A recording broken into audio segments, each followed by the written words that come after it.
దేవునికి స్తోత్రం. దేవుని మాటలో జీవపు ఊటలు. ఉదయకాల సమయంలో దేవుని మాట కీర్తనలు రాసిన గ్రంథం 11వ అధ్యాయం 5వ వాక్యం. సహోదరి సహోదరులారా, అక్కడ నీతిమంతులను, దుష్టులను, బలాత్కార ఆసక్తులను కనబడతా ఉన్నారు.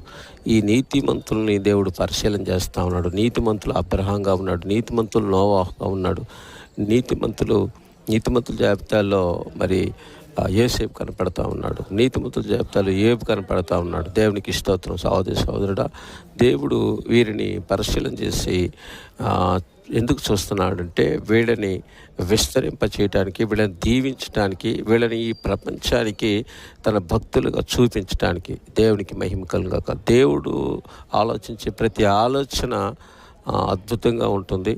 చూడండి, వీళ్ళని ఆశీర్వదించడం విషయంలో చూస్తే మరి ఒకరి ఆశీర్వాదానికి సంబంధం లేదు. అబ్రహాం ఆశీర్వాదం వేరుగా ఉంది, నోవాహు గారి ఆశీర్వాదం వేరుగా ఉంది, మరి యోసేపు గారి ఆశీర్వాదం వేరుగా ఉంది, ఏబు గారి ఆశీర్వాదం వేరుగా ఉంది.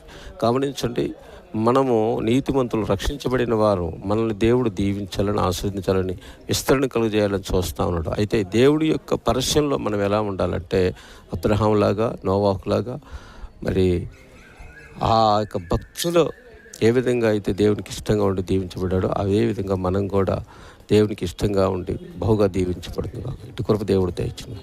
ఆమేన్.